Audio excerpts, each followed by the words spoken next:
በእግር ኳስ ዓለም ብዙዎች ንጉሥ ተብሏል።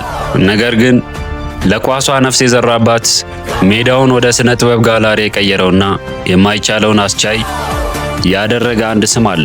ቁመቱ አጭር፣ ዝምተኛ፣ ነገር ግን ኳስ እግሩ ስር ስትገባ ዓለምን ማስቆም የሚችል ባላንጣ የሌለው መንፈስ ሊዮኔል አንድሬስ ሜሲ። ወደዚህ አስገራሚ ታሪክ ከመግባታችን በፊት ግን እንዲህ ያሉ ጥልቀት ያላቸው ማራኪ ታሪኮች እንዲደርሷችሁ ሜዳ ላይ ስቶሪን የዩቲዩብ ቻናል ሰብስክራይብ በማድረግ የደውል ምልክቷን መጫን እንዳትረሱ። ዛሬ ከሮዛሪዮ የጭቃ ሜዳዎች እስከ ኳታር የክብር ሰማይ የሜሲን የህመም፣ የትግል፣ የዝምታና የድል ጉዞ በዝርዝር እንመለከታለን። እስከ መጨረሻው አብራችሁን ቆዩ።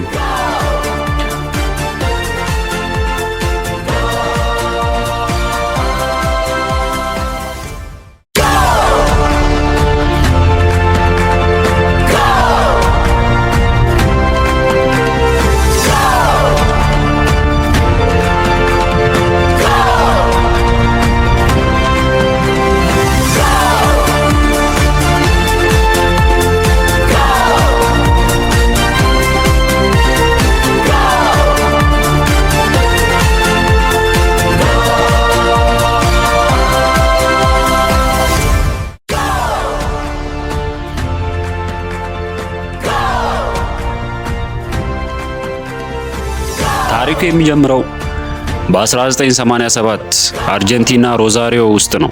ሜሲ ገና በ4 ዓመቱ ነው ኳስ መጫወት የጀመረው። ሜሲን ለመጀመሪያ ጊዜ ወደ ሜዳ ይዛው የሄደችው አያቱ ሴሊያ ነበረች።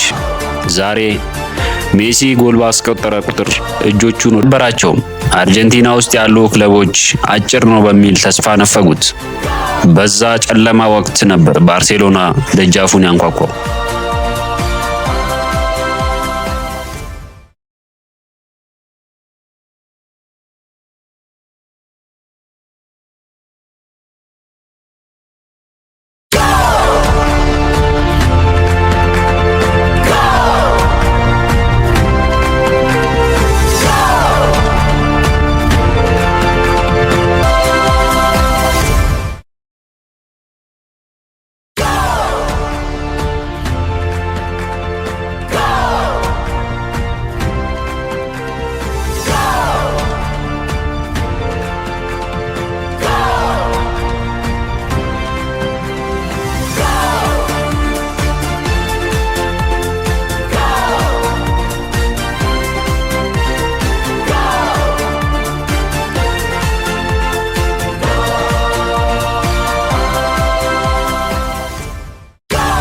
የባርሴሎናው ዳይሬክተር ካርልስ ሬክሳች የሜሲን ብቃት ሲያይ ይህ ልጅ የታሪክ ተአምር ነው አለ።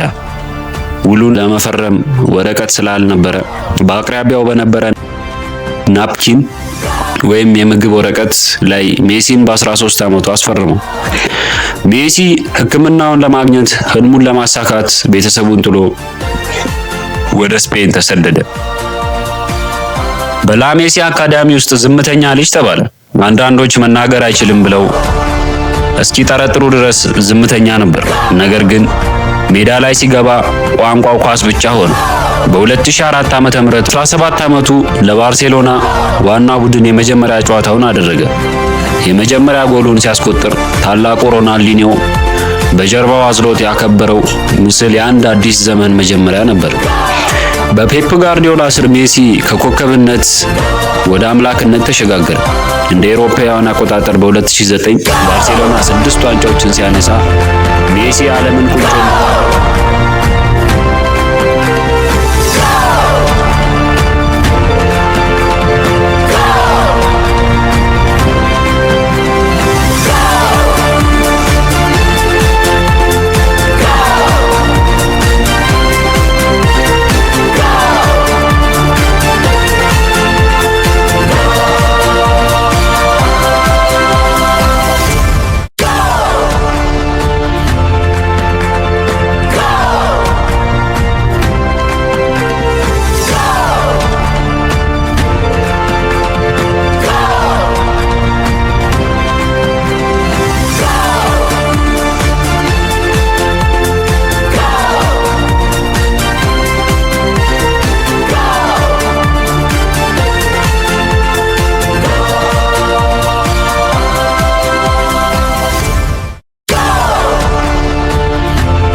በ2012 ዓ.ም ሜሲ በአንድ የውድድር ዘመን ብቻ 91 ጎሎችን በማስቆጠር የሙለርን የ40 ዓመት ሪከርድ ሰበረ።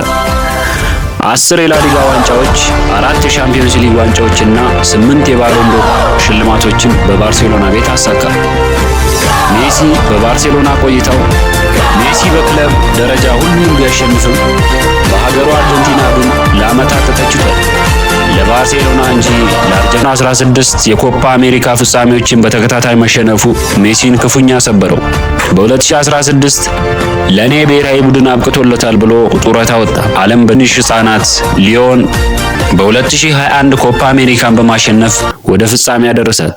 በፍጻሜ እግር ኳስ ለሜሲ ሚያሚ እየተጫወተ ቢሆንም የሱ ታሪክ ግን ገና አላለቀም። ሊዮ ሜሲ ማለት ቁመት ስኬትን እንደማይከለክል ሐሳባችሁን ኮሜንት።